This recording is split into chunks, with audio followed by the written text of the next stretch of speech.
on behalf of Ray and myself, we really appreciate you joining us at the MIT Sloan School of Management as we start a series of action-oriented conversations that are focused on building an inclusive innovation economy.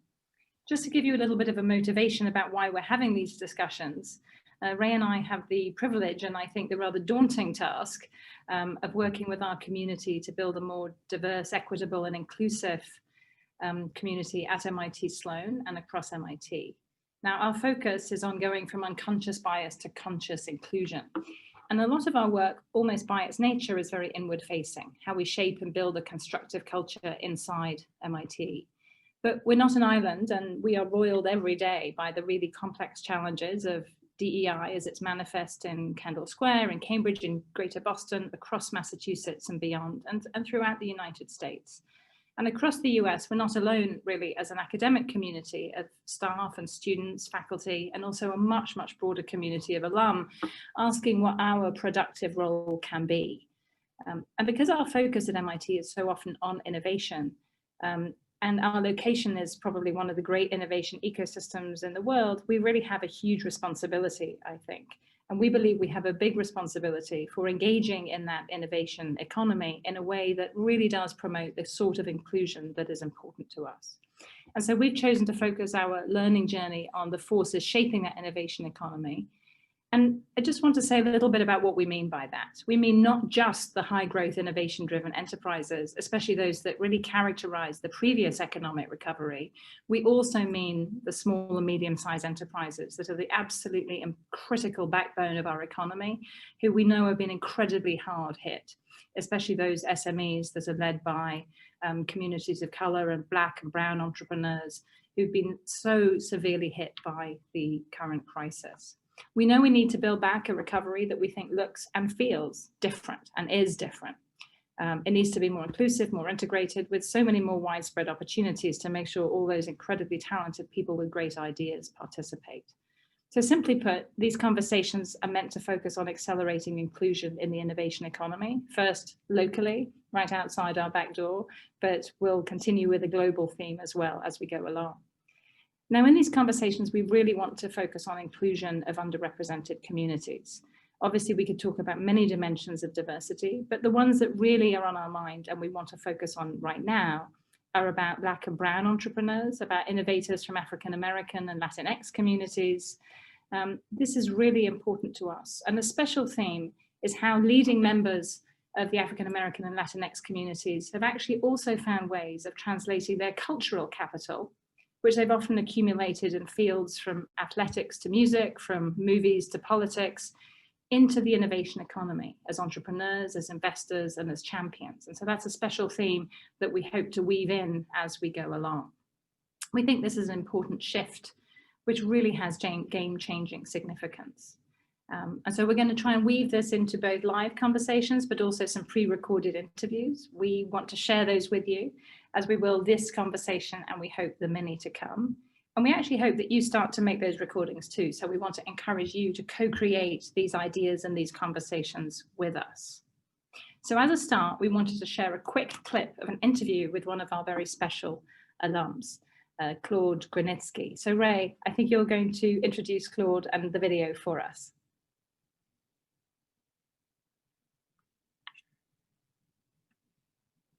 You would think I would know how to unmute myself at this point. So I'm going to introduce Claude, and I'm going to do it in a Claude sort of way. I'm not going to do what I'm supposed to do. I'm going to introduce Claude by sharing two stories. And the first story is, Claude asked me in my office one day, and Claude comes to my office. He said, I wanted to talk to you about some ventures that I'm starting.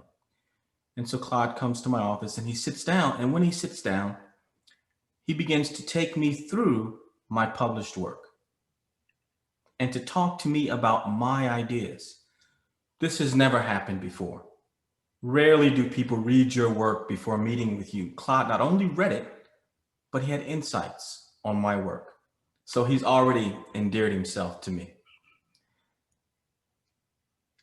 Next story, Claude. I asked him to be a speaker in a New York series for me. And he shared with the students and experiences he had with me and Andrew Lowe. He said, I was pitching my idea to Professor Reagans and Professor Lowe, and they kept telling me why the business wouldn't work. And I said, wait a minute, I understand. They're trained contrarians. This is their way of being helpful. That's Claude. He wants to understand you. He wants to understand what motivates you. And he has a capacity for connecting with people in a way that I rarely see. So that's not exactly what I was supposed to do. But after you see this video, you'll see why it's in the spirit of Claude. Hi, I'm Claude Granitzky. I'm a media entrepreneur. I'm originally from Togo, but I've been living in New York for 22 years. I created several media companies. The most well-known of my media companies is called Trace, which I sold in 2010. And in 2015, I created True Africa as a media platform to champion young African voices all over the world. And we've been funded by Google and other companies since then. So my mission in life is to really bring Black voices to the forefront of media and allow for Black expression throughout media in America, but also all over the world.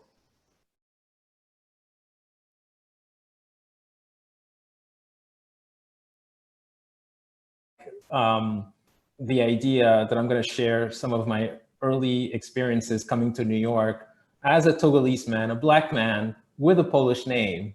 So I moved to New York in 1998. I had been living in Paris and London before that, where I'd started a magazine called Trace. And I came to New York because I wanted to launch the US version of Trace. So I was able to launch an American edition of Trace in 1998, but I had no backing, I had no funding, I didn't know anyone in New York.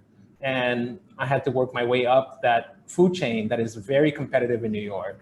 And what happened was, I came to New York and I realized that my magazine would have to be funded by advertisers, like most magazines were, because I didn't have a lot of subscribers at the time, and advertising was our bread and butter.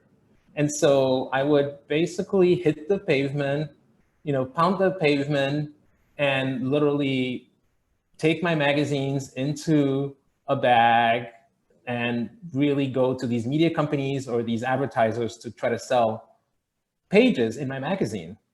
And what happened was a lot of people expected to see a Polish guy or a white guy because of my name, Claude Granitzky, which is a Polish name. And here they were so surprised to see a young Black man with this accent, which they couldn't really figure out. I didn't necessarily have an African-American accent in the way that they might have seen it in certain stereotypical depictions. And I guess my accent is more mid-Atlantic or transatlantic. And they were just really trying to figure me out and understand what we were trying to do with this magazine, Trace. And it was really an interesting learning curve for me because I could see that people have implicit biases. I could see that people are fed stereotypes on a daily basis. And I can see that people think that they should have already figured you out just based on the way that you look, based on your name, and based on the way that you present yourself. And so the hard thing for me was figuring out how to rise through the ranks in New York as a media entrepreneur, as a self-funded, first-generation media entrepreneur who didn't have any family in the New York media world, who didn't have any connections in the media world, and to really tell that story of why I created Trace and why it was important for us to tell Black stories our way. And as opposed to being thrown by these looks of surprise, of real surprise, and people kind of saw this young Black man introducing himself as a publisher and editor of a Black magazine, I really seized that moment, that decisive moment where they're caught off guard, to immediately make that introduction. And that introduction was, here is who I am, and this is what I stand for, and this is what I'm trying to do.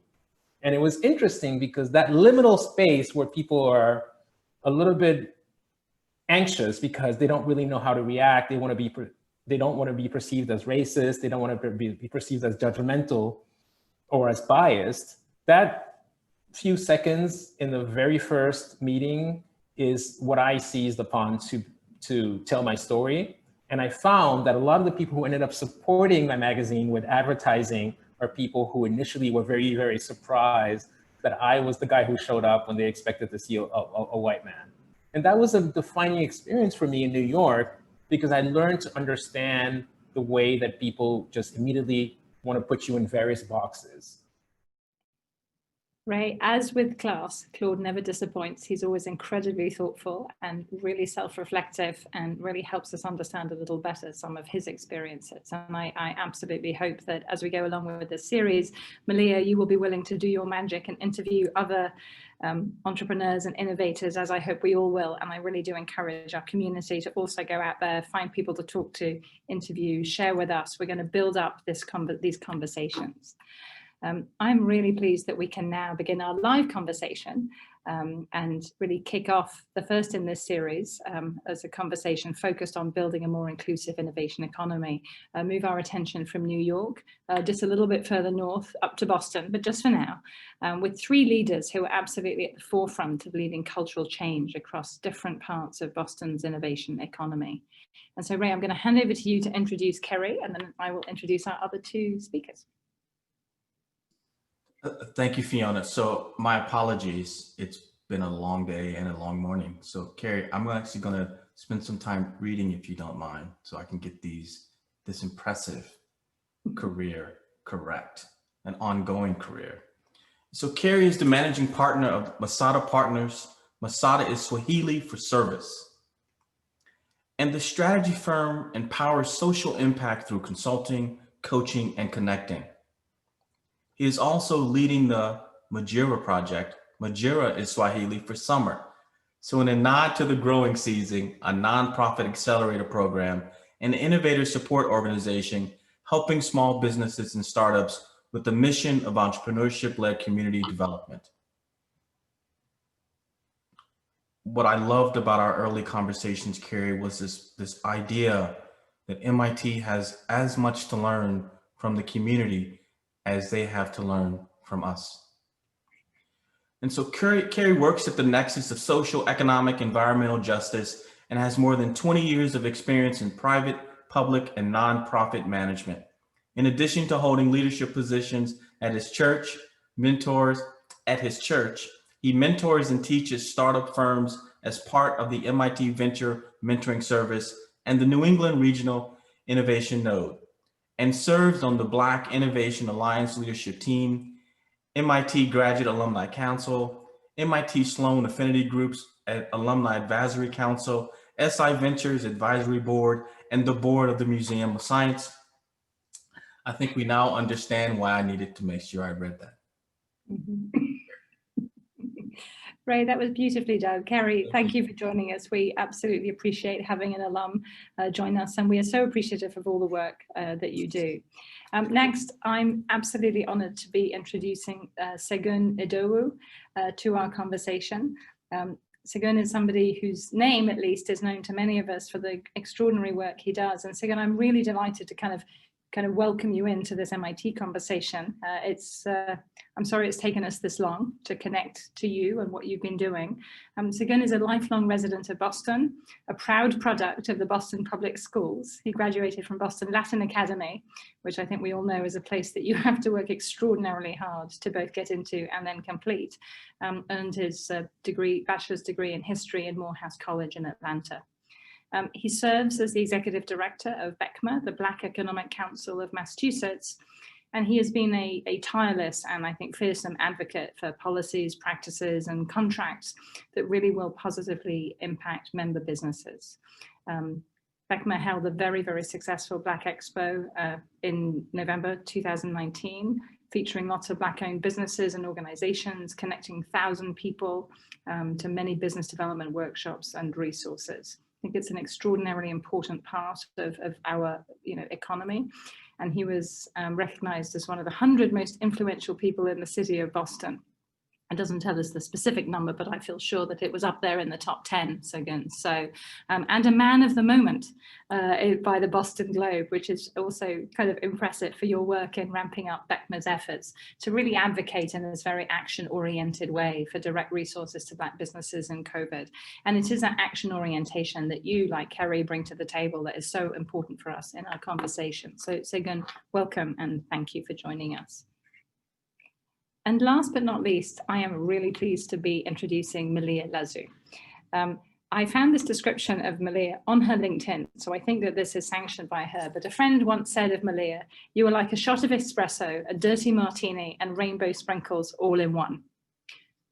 Surely that's the best description of anybody that one could call a friend, as I call Malia, that you could possibly find. And I think it really is true. Malia is a change agent, and we're really now delighted, Malia, that you have also are joining us at MIT Sloan as a lecturer. Malia began her career as a political organizer and a bridge builder, founding Mass Vote, a statewide voter engagement campaign. She's led cultural shift campaigns for actor and civil rights advocate Harry Belafonte, as well as business and philanthropic leaders from Peter Lewis to George Soros. She's a serial entrepreneur herself with a number of socially responsible businesses and accelerators. She's been involved in Accelerate Boston, which has launched over 20 minority businesses in its first few years, and is a founder and president of the Future Boston Alliance, it's now the epicenter. She spent the past year at Berkshire Bank as EVP and regional president, expanding access to capital for communities of color, and is on the board of the Boston Chamber of Commerce and the Massachusetts Business Roundtable. She and her, another of these, people to watch was one of Boston Business Journal's Women Who Mean Business in 2019. And so, Malia, we're really pleased that you've joined us here at Sloan as a lecturer to help us focus our DEI activities and to lead these conversations with us. So thank you. And now, with all those introductions, gosh, I'm going to make sure that next time we don't do so many introductory remarks and we get to the point. I want to start off with a question. So Boston's innovation economy is renowned for many, many things. But I don't think that we have a reputation for being an inclusive innovation economy, or at least our inclusion doesn't live up to, I think, the aspirations that we need to hold as an innovation community. We are doing better on gender, but on race, there's so much work to be done. And so I just wanted to ask each of you whether there was one fact or statistic that really troubled you about diversity and race in our innovation economy, and also maybe one story to put a human face on that fact of exclusion or barriers that you think are faced by entrepreneurs and innovators of color. And once we've got through those difficult things, I want to then focus on action, but let's start there. And maybe if it's all right, Kerry, can I start with you? I'm going to cold call you as a former student. Yeah, I mean, there's so many numbers and figures that I want to give. There's one that's sticking in my head, but I'm not going to do it because I'm thinking that Segun or Malia may grab that one from the Federal Reserve Bank. So if I'm not going to do that one, I'll let one of you share that. But the number for me, as we're working with entrepreneurs, I think is in terms of capital. And I think these are numbers that a lot of people know in the space, but the numbers are just terrible in terms of for Black and brown people. And so I'll just give two numbers. Roughly 3 to 4% of VC funding goes to women. And then that number for African Americans is 1%. And so sort of heaven forbid you are at that intersection of being, both a woman of color or a Black woman. It's very difficult to raise in the startup side. And so, I don't think there's just one name. If I think about our Majira project, we've plus our current cohort now, I would say we're up to close to 60 companies that we work with. But if I say in Boston, I mean, there are names like, Melissa from Tech Connection and Rika from Beauty Link. There's Iskara from LaborX, and there's Ruth from CodeWiz. And so, I mean, there's so many names and faces that you can put it up against this, and they just have that extra difficulty of being able to raise. So you're not in sort of the old boys network. You're maybe not you're not playing golf or doing squash or doing the things that the white guys do, just because you're not a guy. And then on top of that, there are issues in terms of the way people look at people of color. I think there was a piece of, white people in this space are judged on potential, whereas I think people of color, it's okay, what have you done? and what have you done lately? And so that's what I'll posit for that figure. Thanks, Kerry. No, I think, Kerry's right in bringing up, the access to capital and the fact that we are not included in that number, even now with all of the attention on Black and brown business owners and founders. The stat that comes to my mind immediately is not the Fed, so I'll leave that to Malia too, I guess. But for me, the stat that's much more recent when you ask the question about inclusion is 0.6%. That's the stat that comes to mind. That's the stat that we learned last May, 2019, May 3rd, actually, when we had a hearing at the Boston City Council to talk about the state of city contracts to minority vendors in 2018. 0.6 was the amount of contracts that went to minority-owned businesses, which is to say non-white owned businesses in FY18. In real numbers, that meant that out of $664 million, $4 million went to non-white businesses, according to the information that we had at that time. So when we talk about an inclusive economy, that's it for me right there. And the fact that that number was made public because of work that BECMA did to work with the City Council to force that hearing to happen and for those numbers to be made available, really it actualized and realized the statements and sentiments of our members. We have over 300 members across the state, and all of them have a negative story of trying to get work with the city and getting denied, or not even being able to put in an application because they found out about it 2 weeks before the deadline. So that's the stat. We're doing a little bit better now. We're in whole numbers. So that was a big win for the city. But in terms of stories, I mean, I wish I could even pinpoint one. I mean, we got 300 members. There are 300 stories right there about, I mean, I think of folks like Anthony Samuels or Herbie Duvernay or Colette Phillips or a lot of other Donna Gittins, where each of their stories shows that when they get a contract with the government entity, that usually helps to stabilize their business where they can hire more people and scale.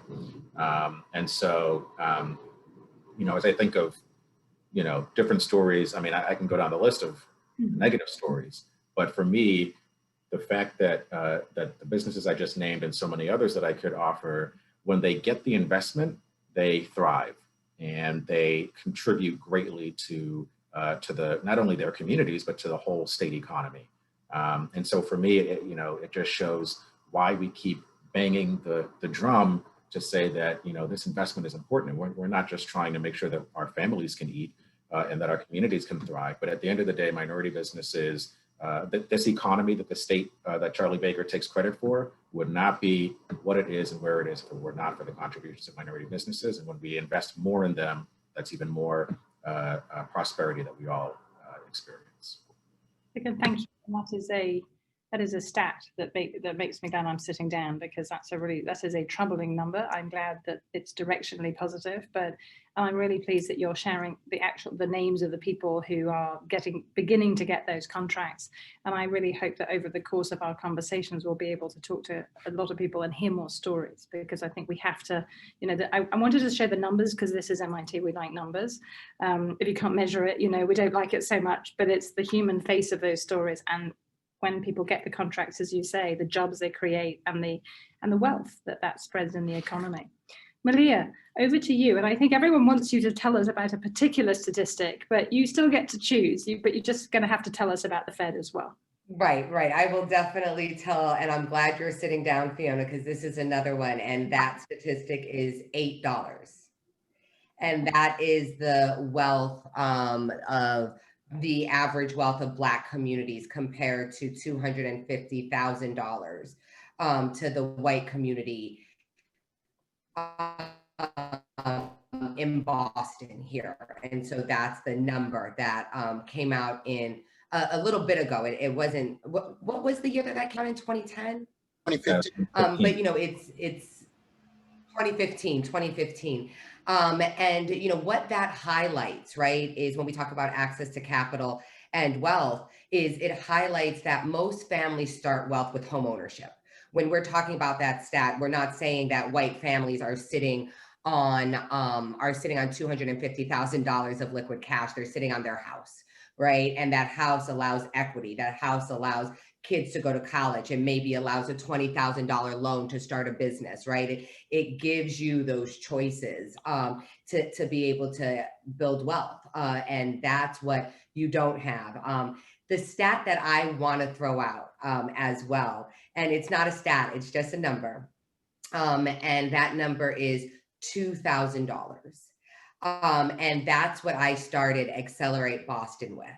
And if you look at Accelerate Boston, it was this community program that really brought together entrepreneurs, angel investors in a community way so that it cost us so little money to do. And in that first year, we have businesses like Fresh Food Generation, which I would suggest everyone Google, and MIT Sloan should be using them as caterers. You know, it had folks like TrillFit, who is a young Black woman who's really revolutionizing the boutique fitness world and has just opened a studio last year and then pivoted to digital beautifully. And I wanted to throw that number out because it doesn't take much. The answers are in the community. How they get capitalized is one thing, but how we find them and find ways to help them actually isn't capital intensive. And so, you know, that's the stat that I wanted to remind us of. Mm-hmm. Thank you. And so, Malia, I mean, I think you're absolutely right. It's about trying to start these conversations and recognize that we can take action, as many already in this community are doing, with very little. We don't have to raise billions of dollars to make a difference. We can make a difference, you know, thousands of dollars at a time. Right. Give the billions to the companies that are trying to open, right? Let's give capital there. But us getting these bridges doesn't have to cost a lot of money. Kerry. Yeah, I just wanted to add something to sort of circle back. And so one, I realized I didn't give the last number. I said 4% women, 1% African-American. And so going back to like Segun's 0.6 number, so that number for like Black women founders is like less than 0.6, you know, percent. And so it's really, really low, even lower than what he talked about in terms of contracting. And that, I think, circles back to that $8 figure that Malia gave. If we don't have wealth in our communities, I think that's the difference in the startup community. You know, especially, you know, I do a lot of work at MIT, you know, working with a lot of different students, but typically they don't look like me. They're typically like young white guys or Asian students. And there's just different things that are there. And so if you're sitting on, say, $250,000 of wealth, it's a lot easier for a mother or father or an aunt to write you a $25,000 check. You know, to be an angel investor and just to invest in you because they believe in you and they're not so worried about getting that money back. In our community, we don't have that. I think that's typically what's missing. There are a few of those folk, but not at the scale or the volume. And so a lot of our companies just die on the vine because they don't get to sort of meet that first milestone or marker that's going to allow them to actually get in front of some angels or some venture, and not just startup. You know, Cassandra from Fresh Food Generation, who Malia talked about, she's actually an MIT alum from Urban Studies and Planning, and I've gotten to see her, and they're doing great now. But man, it's been so much harder and longer and more difficult than it needed to be for them to get there. And definitely, you know, they're delivering. They pivoted during COVID. You know, there's a food truck and a brick and mortar and catering. You know, now they're doing direct to consumer. So definitely check them out. You know, I actually just got a delivery a couple nights ago is delicious. But it shouldn't be so hard. It's not that we can't do it. It's just, it's like going uphill, with slippery stuff on it. It's just difficult. Right, In a headwind. right, a 500-pound pack. I mean, you talk about COVID, Kerry, and one of the things that I know we're talking about is the recovery of Boston. And, I think about Segun and others who were able to find some of that capital. And, we were able to do what we could at Berkshire Bank, but it was really heartbreaking, to see just the lack of access to capital and also to business-minded folks. I think if I don't know what the statistic is, but there's not a business, you don't necessarily have a business community of people of color here in Boston, so finding places to go where people are just talking business, where you can just do deals, right? Like those types of things don't really exist here. And I think the culture of Boston, is different when you can go to the seaport and get things done versus where you feel welcome or not. I just want to, I know this isn't a question that was asked, but since you mentioned action, to Malia's point about getting capital to our businesses, particularly during COVID, let's talk about the fact that while Malia was at Berkshire was one of the only banks that was providing support to our businesses, particularly at BECMA. I mean, March came, and then by the end of March, early April, we already have the Futures Fund to get a line of credit up to $50,000 for our businesses. No other bank, no other financial institution had any program set up to help, first of all, new clients, right? Not existing folks, because a lot of our members didn't have a relationship yet with Berkshire. So that was important. But how was that possible? Because the person at the bank came from the community that they were serving. And so, at least when I think about action, this is why it's important to have people who look like the community and who are from the community and who care about the community in these important positions. Malia was not the chief diversity officer. She wasn't the chief equity officer. She was the president. And so because of that, was able to make these decisions that saved, so right now we partnered with LISC Boston and Mass Association of CDCs and Amplify Latinx and like 70 other organizations to do a survey of all small businesses across the state. We partnered with Mass Inc. to conduct that poll. And what it found was, this is back in July, that 20% of minority-owned businesses had closed their doors. That's 20% in July. No relief from the state had come down. And until today, that's why I was late to join the pre-call before we started this conversation, because the governor literally just announced at noon today, $51 million in grants for small businesses, prioritizing minority businesses. And that happened because of efforts from BECMA and Amplify and all these others. But we were able to use examples like what happened at Berkshire to say, the federal government didn't prioritize us, the state government hasn't given us anything, and if you don't live in Boston, you didn't get any relief. And so that 20% actually does not represent the real number of minority businesses that have closed their doors. And so anyway, I still like to say it matters who is at the top. It matters who's making these decisions so that we can make sure that we're helping to save these businesses and provide not just the capital, but the tech assistance to make sure that folks apply it correctly and are even put together to apply for that money. So again, I mean, you raised this incredibly important point about, making sure that, even when these programs ultimately become available, they end up being so complicated that it wouldn't matter, you could have all the degrees in the world. It's really difficult for businesses. And so without that community support, these policies seem very late.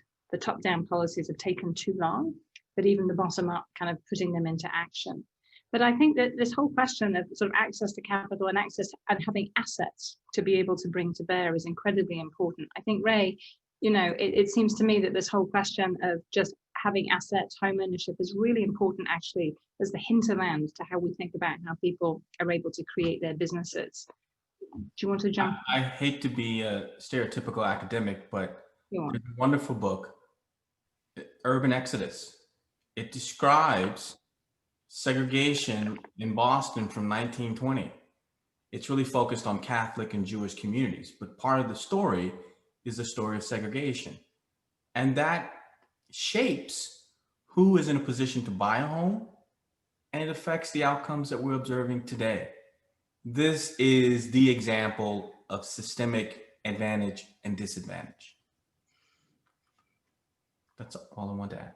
I've put the link to the book. Ray is probably one of the best read individuals that I've come across for a very long time, and has amazing and extraordinary recommendations. And so I think what it does is it just really helps us understand that there's a long history that leads us, obviously, as we know, to where we are today, but I think in some really specific ways. And so with that, recognizing that these are difficult problems, but they're not impossible problems, because each of you have just described already, before I even needed to ask about what needs to be done, sort of solutions and action. But I wonder whether we can just shift gears and really focus our attention on, with all the attention, I think, increasingly, and I hope increasingly, being put on Black and brown businesses, how can we actually use the recovery to make Boston more inclusive to Black and brown entrepreneurs and to small business owners? What are the specific things that we need to do? What are the programs? Help us know what should we concretely do next? So I'll just do another word vomit and then leave it to the people that know what they're talking about after. These are recommendations that we've already made to Mayor Walsh and his team, that we've made to Governor Baker, and that we hope to see actualized. But so what we've talked about so far, grants, loans, lines of credit, really important. But what stabilizes businesses is commerce. And so when we think about that stat I brought up in the beginning, that this is the opportunity for the city of Boston to, 54% of the people that live here are people of color.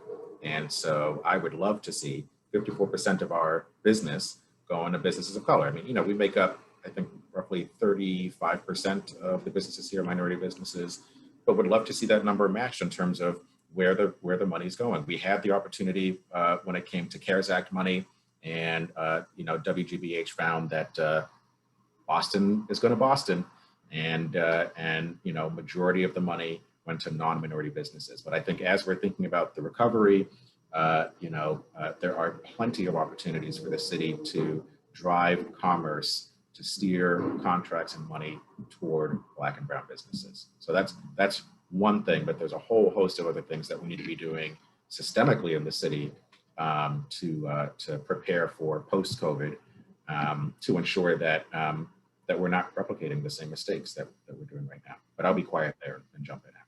That's a great beginning, but you've given me the segue to come back when I need you. Kerry, what should we be doing? Yeah, so a couple of years ago, we did a couple of events during the Greater Boston Chamber of Commerce has an event called Fierce Urgency of Now. And so we did 2 sessions, one called Latina Techpreneurs. So we got Latinas who were running really cool, tech companies in the area. So, people like Alicia Chung Rodriguez from Bloomer Tech, and Sabine Valenga from Food for All, and trying to remember, I think Oscara Jimenez from LaborX was there. And then we also had a panel called Accelerators, Incubators, and People of Color.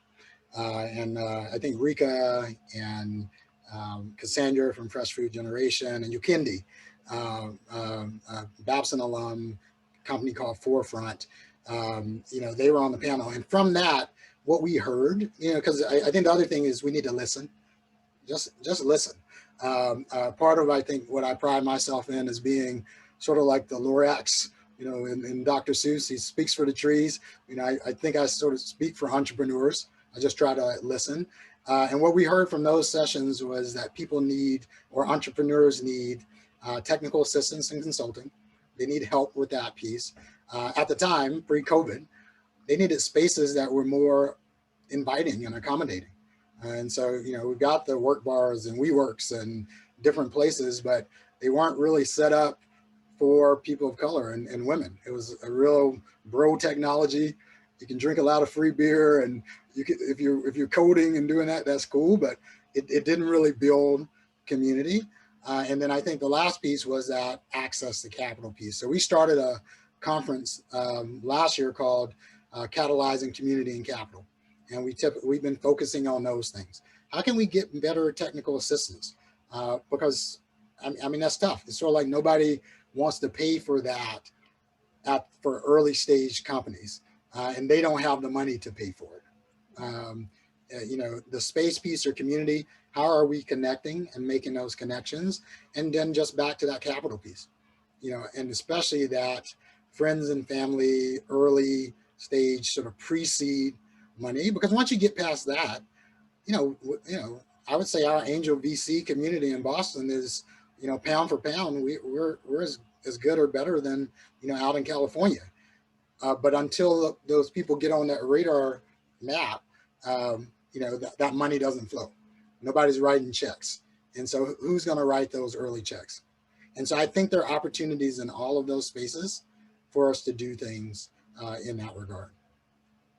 Kerry, thank you. And it's great to hear mention of some of our students, you know, Alicia and Ascaria, who, you know, have really been blazing a trail. And I know how, you know, some of the many challenges that they've confronted, but building extraordinary businesses. Malia, there are a variety of things here for you to tackle. Over to you. What should we be doing? We're listening. The first, I'm going to do a shameless plug actually for Runway Project, which is a CD loan product that, full disclosure, I work with them. I brought the product into the bank to really see how it could scale. But what it does is it helps banks redefine risk.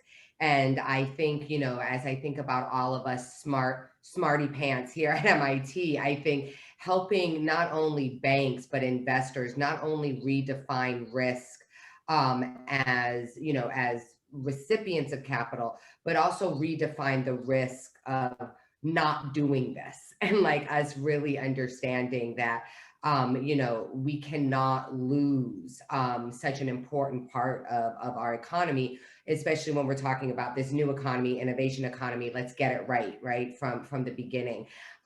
So the other thing I want to tackle is, and talk about action, also goes to Dina's question around how we can tackle deep structural change. And, you know, I think that I don't have, it's not going to sound like an easy answer, but it's actually from 22, you know, plus years of doing community organizing. We have to rebuild the fabric of our society. And we do that by building relationships. And so in order to really change structure, like, you know, we have the metrics and we also have the models, right? But what we haven't done is implement them to scale. And that means we don't want to yet, or else we would have done it, right? We got 2 trillion out the door in a few days when we needed to, right? So if we want to talk about reparations, we could, but we're not there yet. So what we need to do is keep building those relationships so that we can get there, so that we can decide that we're going to take bold steps in really building equity in this country. Malia, thank you. What I love is you picked up on Dina's question, and Dina, who's the executive director of our Legatum Center that focuses on development and entrepreneurship, is really talking about some of the kind of similarities and some of the same deep structural challenges from her home country, which is from Egypt. And so this is not simply an American challenge, although it has some, you know, very specific historical context in the US in particular, but some of these deep challenges are really important for us to understand and to work through step by step, but quickly. And I love the fact that you're all suggesting that we can't just sort of sit back and observe the problem. We really need to take action. I'm really looking forward. I want to encourage those of you who are participating and listening to us to just please share questions in the Q&A. I'm really happy to share your questions and make sure that you hear from our wonderful panelists and have the conversation that you want to have. Ray and I are both very happy to ask questions all day from our wonderful guests. We very much enjoy doing that, but please, you know, share your questions with us. Can I ask what can MIT do on the question of leadership? What can MIT, the institution, faculty, students, what can we do? I see Segun is ready to hit this one. Yes, thank you for the question. Not a planted question, I promise you. So one of the other major things that we did this summer, so all of us watched a lynching earlier this summer when George Floyd was murdered. And so- Several, we watched several, right. Right, several. But after George Floyd, I started getting calls from the white business community saying, what can we do? I mean, everybody was crying. The white community was crying and weeping, gnashing of teeth. How do we address this problem? Because, you know, for our communities have been watching this, and I mean, Trayvon Martin, you know, Eric Garner, how many more names, right? And so we were used to it, but I guess the difference is we couldn't forget, right? It's a daily lived experience. So we got all these phone calls, what do we do? And so one of the things that we did was, you know, I reached out to a bunch of Black and brown leaders across the state, and we organized something called the Black Mass Coalition. And what we did was, you know, at that time, all of the talk was about police reform or abolition, depending on which organizer you wanted to actually listen to. You know, police reform or abolition, but all through the state government or city government or federal government. So, you know, our groups, which represent Black communities and indigenous communities in Massachusetts, said, well, we can't let everybody else get off scot-free, right? It's not just government that plays a role in systemic racism, particularly here in Massachusetts, who we try to take credit. You know, we were on the right side of the Civil War. You know, Frederick Douglass and, you know, Martin Luther King went to school here, so we're great. But, you know, that's what makes the racism in this city much more insidious, is that because we don't have whites only or blacks only signs, we think that we are morally superior to the South, even though we just had what happened at the school committee the other day. And you know, our school system is the most segregated, and Boston was considered the most segregated city in 2017. So anyway, all that said, this coalition put together a blueprint that identified 5 sectors. So state and local government, but also private sector, nonprofits, and philanthropic organizations.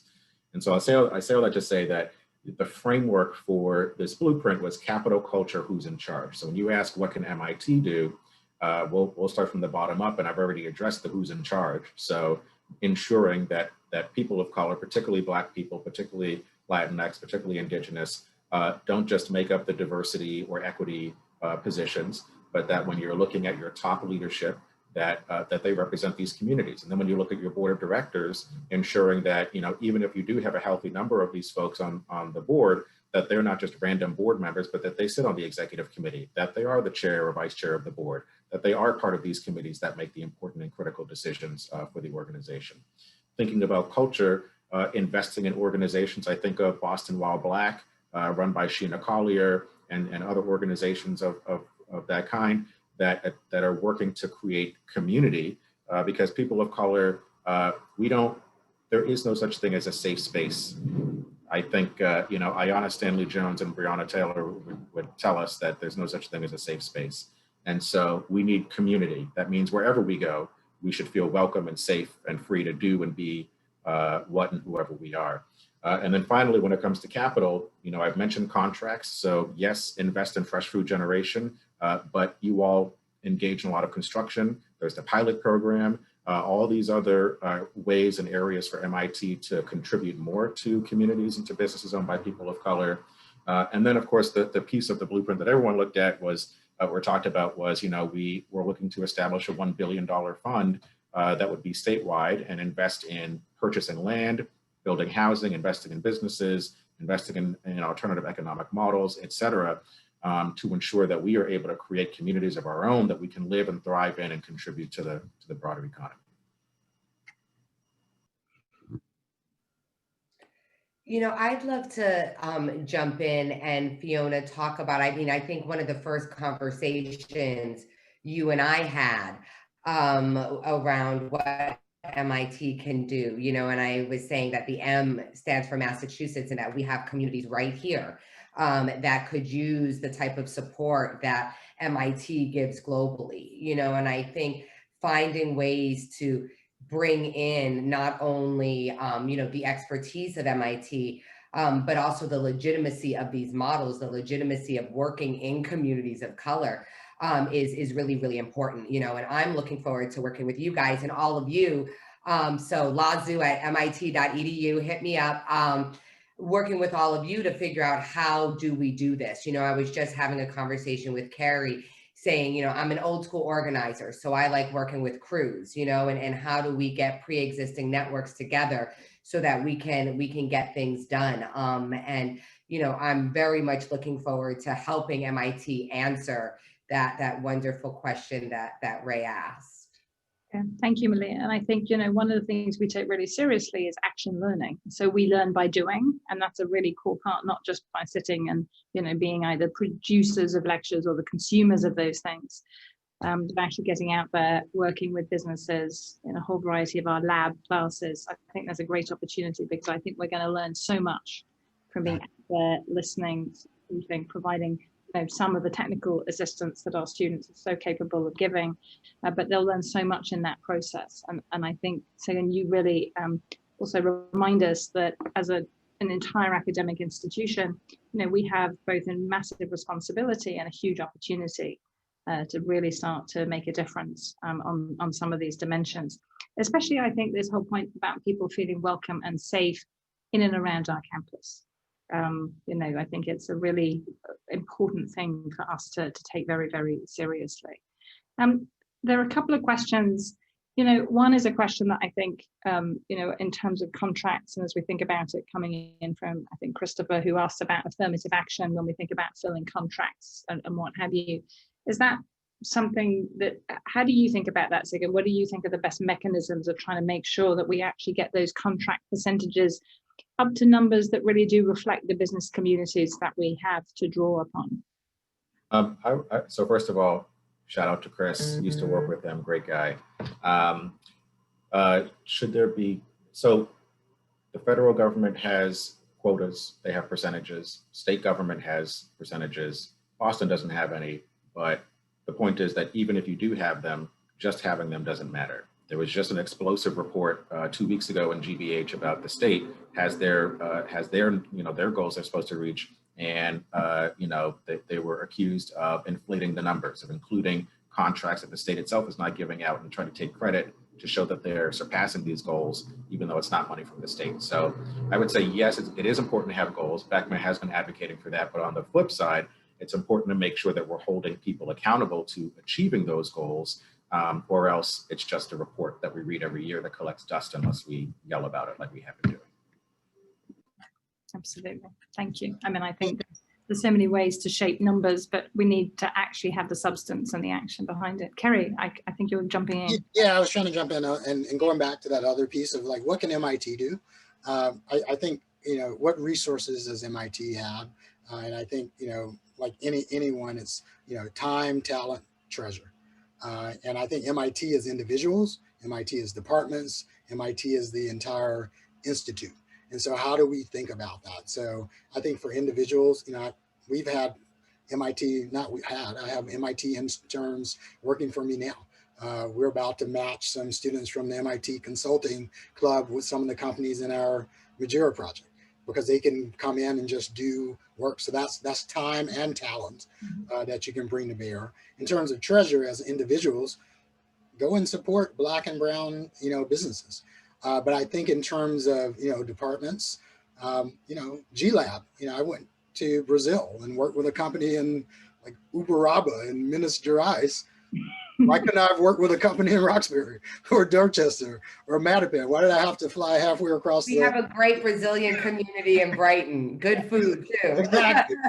So I think there's an opportunity to do that. And that's part of why I did what I was doing. I think I was upset at MIT for like, you know, not doing it. And I was like, I am MIT. And so I can start to do it. And now I can leverage, you know, others and make that happen. So I think we need to have a focus and be intentional about, we're going to support people in our backyard, especially Black and brown entrepreneurs. And then I think on the treasure side at a very large scale, how do we get involved? And I know this is, you know, it can be tough, but, you know, Matemco, you know, we've got a huge endowment. You know, and I saw the article about Prim and how they're thinking about sort of ESG and doing this. But also, I think the big piece, and this is a misnomer, is that this is charity work. This is not charity work. Investing in Black and brown founders is not charity. You know, as you look, and you can look at the data, you know, investing in emerging markets, people are crushing it. They're killing it because there was a lack of resources going to them. It wasn't a lack of talent.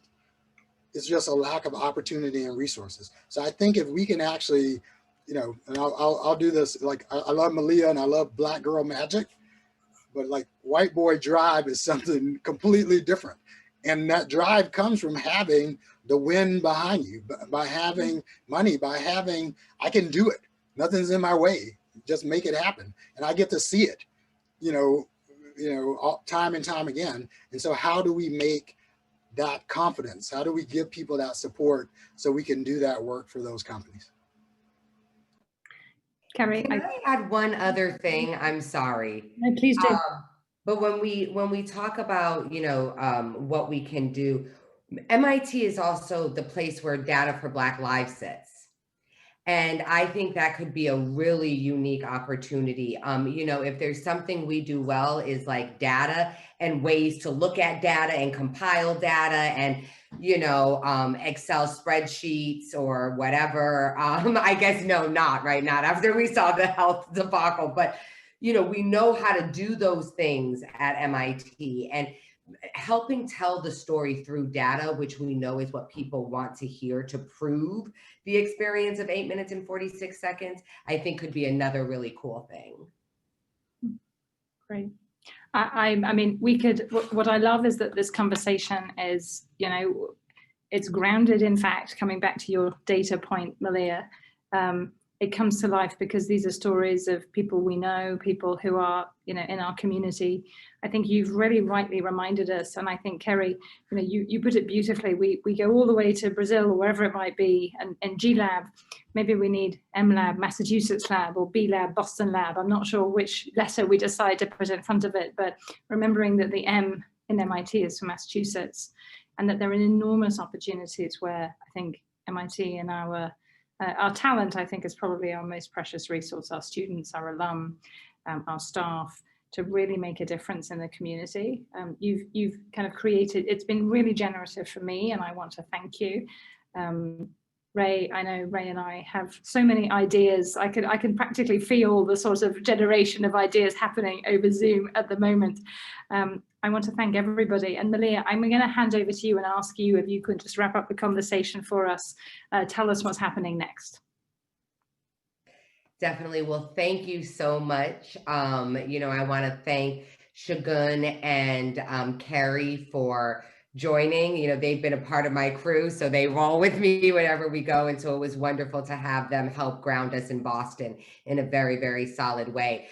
We're going to be moving now the conversation to finance and to capital. So the next two conversations we'll be hearing from Black and Brown entrepreneurs, including Leandrew Robinson, who just sold his company, and Corey Thomas, who is here with Rapid7. And we're also going to hear from Natalie Molina. Right now we're setting on dates, so just bear with us and we'll get the dates. It's going to be before the end of the year. And then we'll have the third conversation to wrap up this year with bankers and investors to talk about how do we really get to drive capital for real. So yes, please, you know, keep in touch. Join us. And as I said, email me. And I also just want to take a moment to thank Fiona and Ray. There's many ways you can do this. And you've decided to do it by bringing the community inside, and that can be scary sometimes, but I think what you can see is that we're going to get some powerful, impactful work done. So thank you to the two of you for knowing that the solutions sit in the communities affected. Thank you, Malia. Thank you. Thank you. Yeah. Thank you, everybody, and we'll see you all soon. Bye-bye.